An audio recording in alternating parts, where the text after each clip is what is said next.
bonjour. Donc nous allons travailler avec le livre Maths et Matrices. C'est un wikibook. On travaille dans le chapitre Gauss-Jordan. On va travailler aujourd'hui dans le chapitre Partial Pivoting avec variable libre. Je vous laisse charger ces deux fichiers H et on va directement aller dans le fichier principal.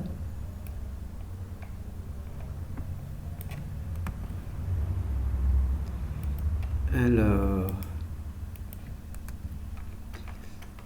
on va simplement le tester pour voir un petit peu ce qu'il nous raconte. Donc là, on a une matrice A, on a un vecteur B, d'accord? On associe la matrice A et le vecteur B, on obtient le système AB. Alors ici, il y a la version qui est disponible pour Octave. Donc on va la tester sur Octave. Et voilà, ici, on a le résultat de la matrice. Alors, par rapport au vecteur précédent, à la vidéo précédente, vous vous rappelez que je devais construire un déterminant qui ne soit pas nul. D'accord? Et là, naturellement, avec ce type de matrice, on ne peut pas avoir de déterminant nul qui ne soit pas nul. Donc, tous les déterminants sont nuls. Donc c'est pour ça qu'on va utiliser pour ce type de matrice le partial pivoting, d'accord? Partial pivoting au lieu du total pivoting, d'accord? Donc là on continue.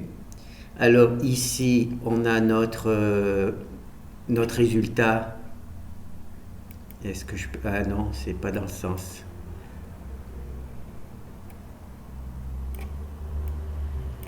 Alors Octave. Voilà. Ici, on a le même résultat que Octave. D'accord? Si vous regardez les chiffres, je vais essayer de les mettre l'un à côté de l'autre. Donc, on a le même résultat que Octave.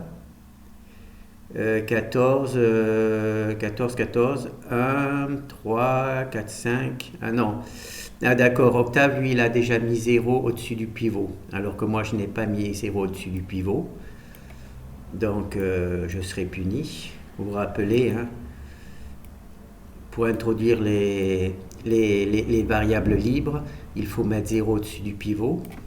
Donc là, je vais récupérer ce code. Donc là, s'il y a 0 ici et si moi il n'y a pas 0, c'est parce qu'ici il y a no. D'accord? Je peux vous le faire si vous voulez. Donc là, je vais marquer yes pour qu'on soit d'accord que yes. Là, je vais marquer aussi yes pour le code ici, yes, yes. Voilà. Et cette fois-ci, on a exactement... Est-ce que... Ah non, pas encore. Il refuse de se réduire.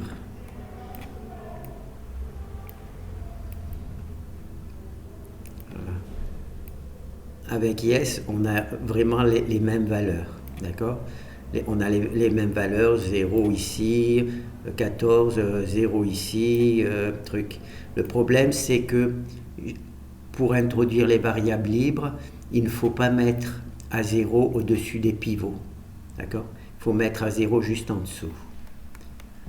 Ensuite, on verra pourquoi. Hein. Donc là, je remets no. Donc Z, Z et Z. Voilà, je mets no. Donc là, j'ai ma matrice AB, ma matrice A, ma matrice B. Je les associe, je fais le système AB. Là, j'ai le résultat sous Octave. Bon, le résultat sous Octave ne me concerne pas directement parce que pour introduire les variables libres, il ne faut pas mettre 0 au-dessus des pivots comme Octave le fait. C'est pas grave. Hein. Donc moi, je vais récupérer ma version là où c'est qu'il n'y a pas de 0 au-dessus du pivot.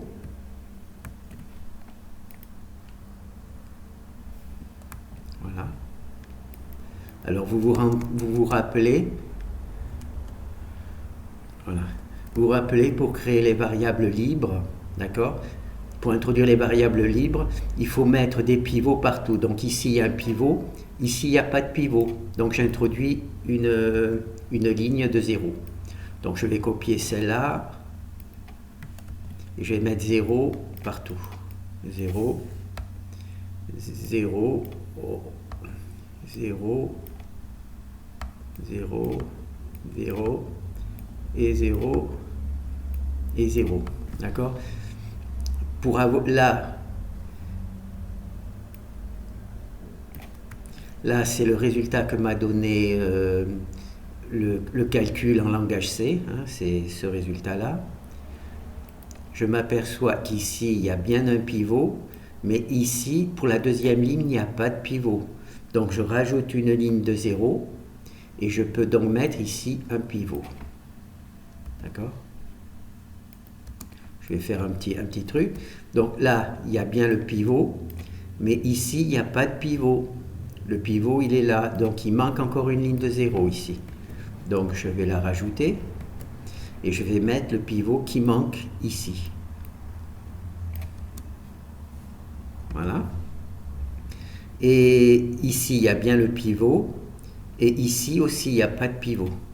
Mais c'est pas grave qu'il n'y a pas de pivot puisque... Et si, c'est grave qu'il y a un pivot puisque B c'est ici. B c'est bien 0. Hein. Oui, B c'est 0, 0. Donc il manque encore un pivot ici. Donc je vais rajouter ici un pivot. D'accord ? Ensuite, il faut donner une valeur au pivot. Donc, il me faut 2. Voilà. Je rajoute, il y a 2 et 3 trucs. Donc, il me faut 3 valeurs pour les pivots. 1. Donc il faut rajouter 3 colonnes pour les pivots pour leur donner une valeur. Voilà. Donc ici, ce pivot, c'est celui que j'ai rajouté. Donc je le mets ici, en 1 ici. Ici, c'est B, d'accord? Et ici, c'est la première variable libre. On va par exemple l'appeler R. Voilà. On va l'appeler R. On va l'appeler R. Voilà, ici c'est la première variable libre. Alors ici j'ai rajouté un pivot, donc on va appeler ici, voilà, j'aurais dû séparer un peu plus. Donc ça c'est les variables libres. Ça c'est B et ce qui est avant c'est A, donc R. Alors ici il y a une variable libre qu'il faut initialiser, donc je vais mettre un ici aussi. D'accord. Et ici aussi, il y a une variable libre, donc je vais mettre un ici aussi. Voilà. Et maintenant, si je résous ce système, eh bien, je vais avoir le résultat avec variable libre. Alors, vous vous rappelez, en fait, on ne résout plus le système avec l'algorithme de Gauss-Jordan, mais on applique juste l'effacement, la mise à zéro des valeurs au-dessus du pivot. D'accord ? C'est ce qu'on a fait dans la version précédente. D'accord ? C'est comme ça qu'on construit la matrice pour les variables libres. D'accord ? Alors, on rajoute des lignes de 0 pour pouvoir introduire les pivots qui manquent. La 1. On rajoute ici une deuxième ligne de 0 pour rajouter le pivot qui manque, ici le deuxième. Là, il y avait déjà une ligne de 0, c'est pas grave, ça revient au même. On rajoute un pivot ici, et on rajoute ici, et sa valeur ici. Donc là, ce pivot a pour valeur 1, et ce pivot-là a pour valeur 1. Ici, d'accord ? On pourrait mettre une autre valeur que 1, mais en règle générale, le mieux, c'est de mettre la valeur la plus petite. Donc la plus petite, c'est d'abord 0. Si je mets 0 ici, ça ne veut rien dire du tout. Hein. Si le pivot est égal à 0, ben c'est égal à 0, ça n'a aucun intérêt. Donc c'est pour ça qu'on met la plus petite valeur différente de 0, c'est 1. Voilà. Et donc là, on a notre matrice qui est structurée pour nous donner la valeur des pivots, des valeurs libres, des variables libres. D'accord ? Donc là, c'est d'où on est parti sans les lignes de pivot. Donc là, il y a notre matrice AB. Là, il y a la matrice libre, d'accord, AB free. Elle n'est pas encore initialisée. Ah ben d'accord. Là, on crée juste la matrice AB sur laquelle on va travailler. D'accord. Donc là, c'est le premier exemple. Donc il y a ici la matrice A et B et on imprime AB. Ici, c'est moins important, c'est ce que l'on fait pour pouvoir tester Octave. Ici, c'est la fonction Gauss-Jordan qui permet d'obtenir la matrice de départ. Et ici, il y a la matrice AB qui est imprimée. Et pour créer la matrice AB, on le fait manuellement. D'accord? On le fait manuellement ici.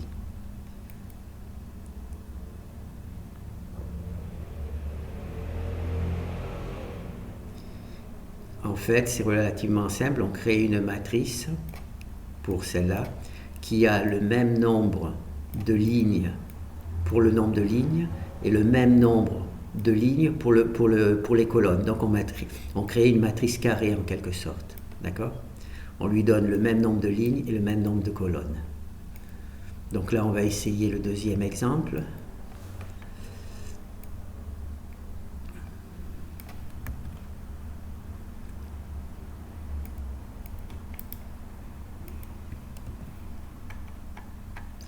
Alors on va voir ce que cela donne. Donc on a toujours notre matrice AB que l'on construit de cette manière. On applique toujours la fonction Gauss-Jordan partial pivoting, c'est-à-dire avec no, c'est-à-dire qu'on conserve les valeurs au-dessus des pivots, on ne détruit pas les valeurs des pivots. Donc celle-là, il y a une ligne nulle, ça veut dire qu'il y a deux lignes équivalentes, d'accord? Il y a deux lignes qui sont identiques. Alors vous dire laquelle c'est, là je ne sais pas.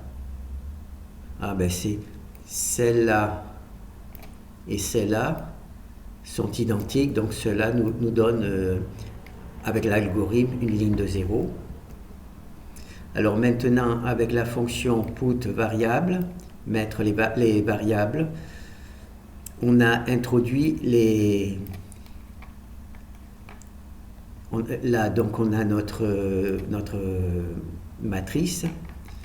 Là on a introduit les valeurs, c'est-à-dire qu'on a laissé les lignes de 0, c'est la truc que j'ai construite ici, on retrouve ici, d'accord? On voit une ligne de 0, là c'est la deuxième ligne de la matrice AB, une ligne de 0, et là c'est l'autre ligne et une ligne de 0. Voilà. C'est ici, hein, une ligne de 0, hein, ce que je vous ai présenté, la ligne de AB, une ligne de 0, la ligne de AB, une ligne de 0, la ligne de AB, une ligne de 0. D'accord? Là, on a la ligne AB et une ligne de 0, là, la ligne AB, une ligne de 0, pour introduire naturellement le pivot, les pivots qui manquent. Et là, la ligne de AB et une ligne de 0, ici c'est ce pivot-là qui manque, ici c'est ce pivot-là qui manque, et ici c'est ce pivot-là qui manque. D'accord? Donc voilà, donc là c'est la fonction put variable, mettre les variables, qui copie. Ah, je ne l'ai pas imprimé. Qui copie la matrice AB dans la matrice AB free. D'accord? La matrice AB free, c'est la matrice que l'on a vue tout à l'heure.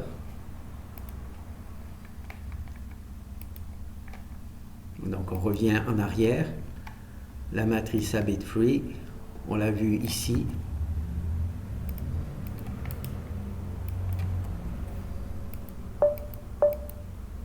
Voilà, donc là c'est ce qu'on a vu.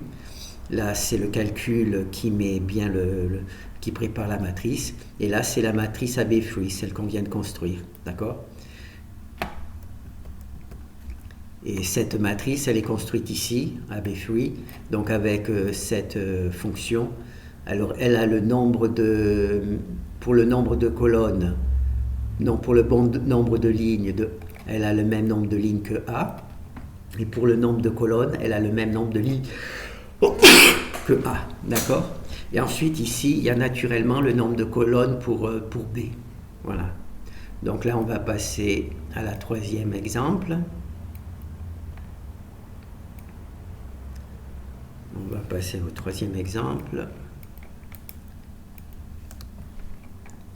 Alors, je ne sais pas bien ce qui va se passer.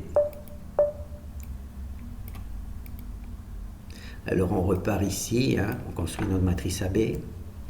Ici, on applique l'algorithme partial pivoting et on ne met pas à 0 au-dessus du pivot. Ici, on a fait ce que l'on a fait dans la vidéo précédente, c'est-à-dire qu'on a introduit les lignes de 0 pour pouvoir introduire les trucs. Et est-ce que qu'est-ce qui se passe? Je n'ai pas pris le bon exemple. 3. Ah, si. Excusez-moi, je n'ai pas vu.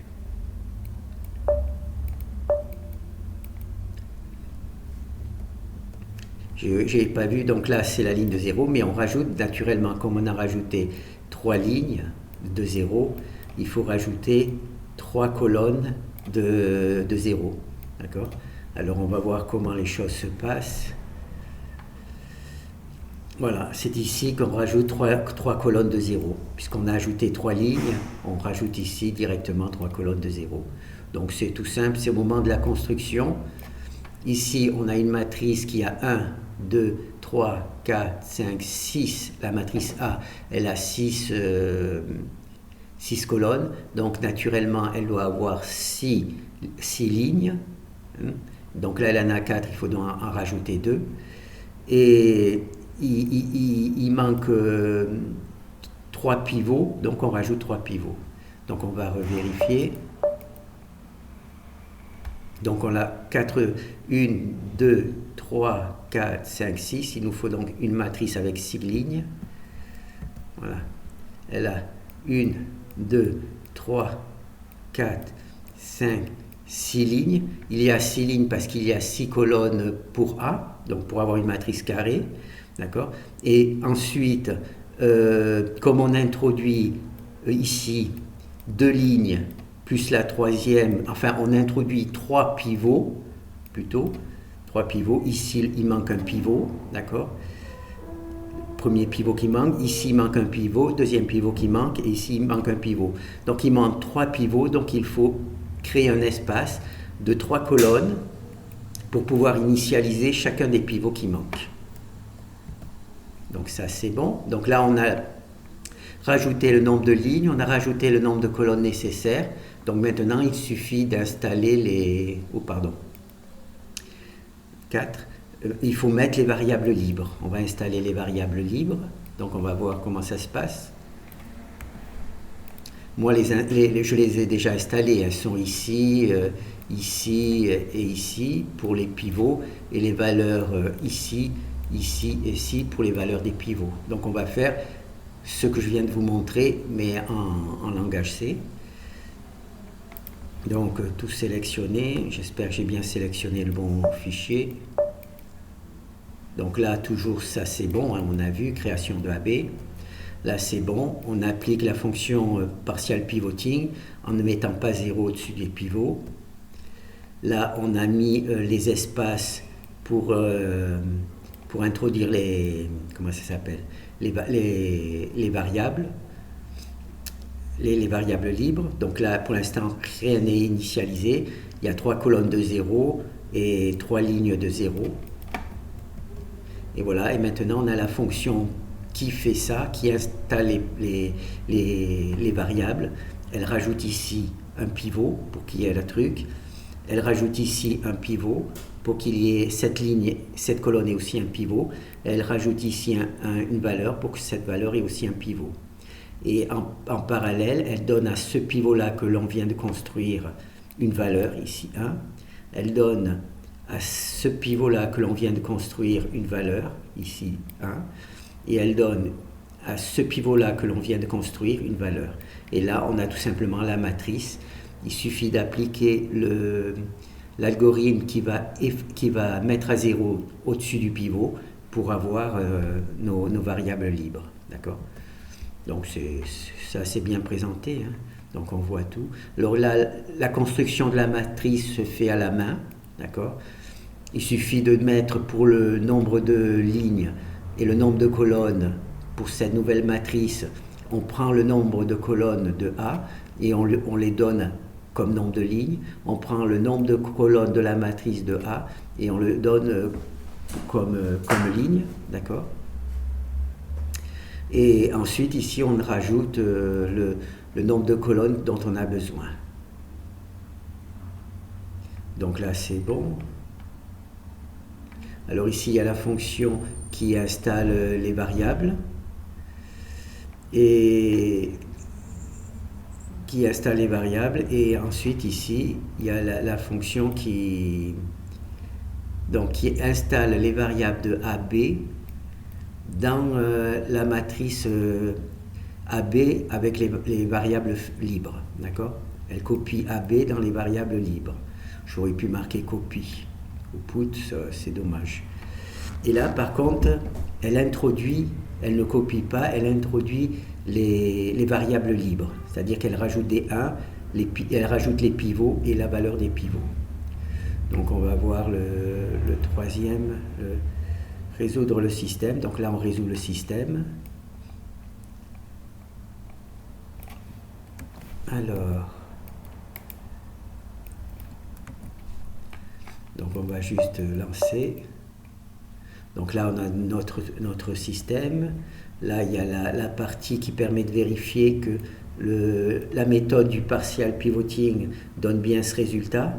Alors, il ne donne pas le même résultat parce que Octave met 0 au-dessus des pivots. D'accord. Il suffit de mettre yes pour avoir le même résultat. Mais quand on met no au-dessus des pivots, on ne met pas 0.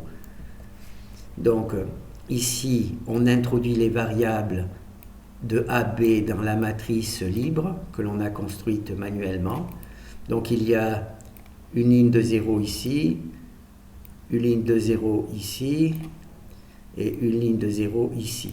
D'accord. Le reste, c'est l'introduction de la matrice AB.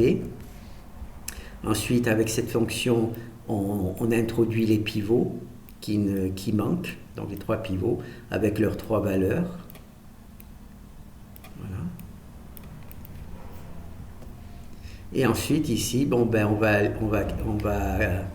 résoudre avec Octave notre fonction, notre matrice. Voilà, donc là, c'est la solution que Octave propose. Et là, c'est la solution que je propose moi. Bon, alors on voit ici 37, moins 4, moins 5, 1, c'est bon. 14, 3, 1, 14, 3, 1, 3, 1, 3, 1. Donc tout le reste, bon là, ça c'est B, c'est la valeur de B qui ne change pas puisqu'il est tout égal à 0. Et ensuite ici, c'est la matrice diagonale des pivots. Donc on retrouve bien les mêmes valeurs. Quand on propose à Octave la matrice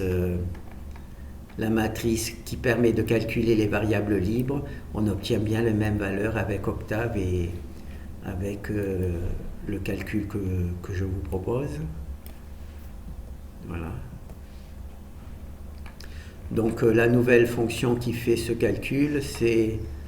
j'ai pas fait fort, j'ai simplement appelé directement la fonction 0 au-dessus du pivot.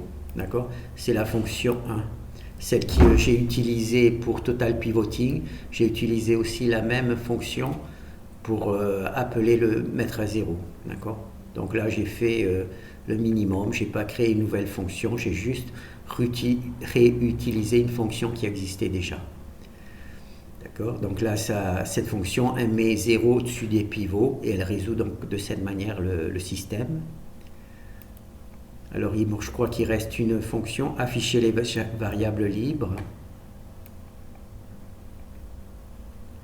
Alors, afficher les variables libres.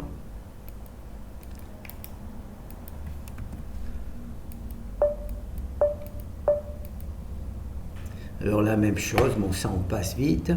Là vous avez compris, hein, j'applique partial pivoting. La différence avec Octave, c'est que lui il met à 0, moi je ne le mets pas. Si vous voulez vérifier, vous mettez yes là et vous aurez exactement le même résultat qu'avec Octave. Donc là, on introduit AB dans la matrice AB3, d'accord? Il y a juste AB qui est installé. Il y a des zéros partout sinon, d'accord? Ensuite, ici, on met les variables libres, c'est-à-dire qu'on ajoute les pivots, d'accord? Les pivots qui manquaient, en leur donnant une valeur, naturellement. C'est ces 3 colonnes. Ensuite, ici, il y a tout simplement le code pour vérifier avec Octave. Ah, je l'ai fermé. Bon, ben tant pis. Hein. Bon, quand même, je le fais au cas où. Au cas où il y a un problème. Voilà, comme ça, si jamais il y a un problème, on pourra le vérifier. Donc, ici, on utilise la fonction 0 sous le pivot directement. Hein. Je n'ai pas écrit une fonction, j'ai utilisé une fonction que l'on a déjà vue, justement, même en total pivoting. Mais là, je l'avais introduit dans la fonction, là, je l'ai laissé libre. D'accord? Donc, ici, ça résout, ça donne le même résultat que Octave. Hein. On peut vérifier hein, rapidement, comme ça. Ça n'a pas d'ambiguïté. Voilà. Donc vous voyez, là c'est la matrice identité, donc c'est la matrice idéale. Là c'est la valeur de B, ici tous les 0. Et là c'est la valeur des variables libres. Alors 3, 1, 14, 3, 1 et 37, 4, 1. D'accord? Donc là c'est bon. Et là ce que je fais, c'est que je récupère les B et les comment ça s'appelle les variables les B et les variables libres que j'ai introduit dans une nouvelle matrice que j'ai appelée B3, donc simplement pour juste afficher les variables B et variables libres, puisque A c'est tout simplement la matrice identité, donc afficher la matrice identité ça n'a pas d'intérêt particulier. Donc là, on a B, et ensuite, eh ben, on donne un nom à ces variables. D'accord? Là, il y a une nouvelle fonction, la même que je suppose que l'on avait dans la vidéo précédente. Donc ici, B, il n'y a pas de nom. Donc ça, c'est la colonne des B. Et ici, il y a un nom. Cette colonne, ça pèse les variables S. D'accord? X1 a pour variable S3, X2 a pour variable S1, et voilà. Et ensuite, ici, il y a les deuxièmes variables, c'est les variables T, d'accord? Comme il y a 3 variables, S, T et U.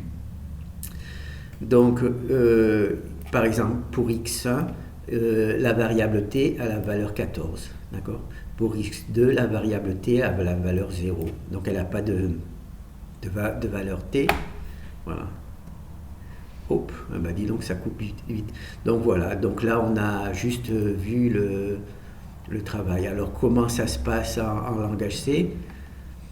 Donc là, vous reconnaissez, hein, on imprime les matrices A, B et AB, d'accord?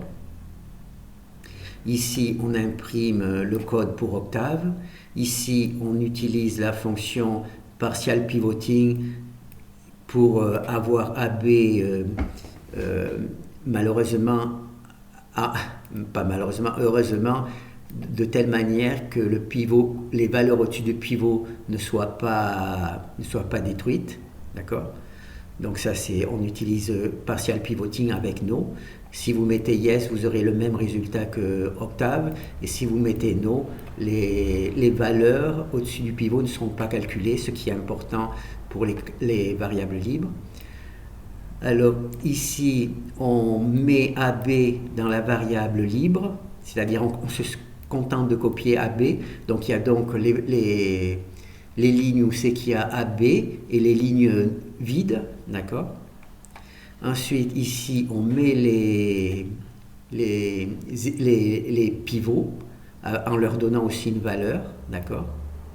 Donc si on pourra essayer de voir ensuite comment est écrite cette fonction et comment est écrite cette fonction. Par exemple ici, ça aurait dû s'appeler C, puisque c'est copié.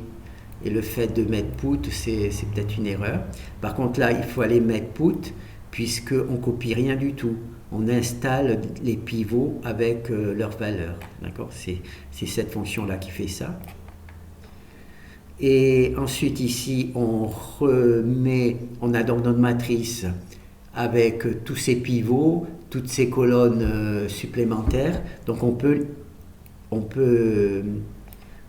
comment dire, calculer, résoudre le système avec Octave. Donc là, c'est le code pour Octave. Alors pour nous, pour mettre le résultat, pour obtenir le résultat, il suffit de mettre 0 au-dessus des pivots, puisque tout le reste, c'est une matrice triangulaire inférieure, hein, donc tout le reste était en dessous de 0, tout ce qui était en dessous des pivots était 0. Donc là, il suffit d'utiliser la fonction 0 au-dessus des pivots, d'accord? Et on obtient notre résultat ici, d'accord? Et ici, il y a la fonction qui copie B de AB, c'est-à-dire que on récupère le B-free, c'est-à-dire la matrice que je vous rappelle, que vous avez appelée B, en supprimant la partie A de la matrice AB. Donc là, on supprime la partie A de la matrice AB, et donc on obtient B, d'accord? Et ça permet puisque A c'est une matrice identité, donc ça n'a pas très important. Donc là on l'affiche. Et ensuite ici il y a la fonction prefree qui est certainement la même que pour la vidéo précédente. Elle affiche les variables libres, d'accord? Et ici ensuite on détruit toutes les matrices. Donc ensuite il faudra avoir éventuellement le code de pfree, bon, de celui-là aussi éventuellement copier AB dans le truc. Voilà, il y a quelques fonctions qu'on n'a pas vues, mais dont on n'a pas vu le code, mais dont on a vu l'utilisation. D'accord? Alors voilà, donc là on a vu notre première partie. Et là, il y a petite étude, peut-être que dans cette partie, on verra les fonctions que l'on a utilisées, que l'on a vu mis leur efficacité, mais dont on n'a pas vu le code. Bon, ben voilà, je pense que c'est bon, on a vu tout ça. Merci.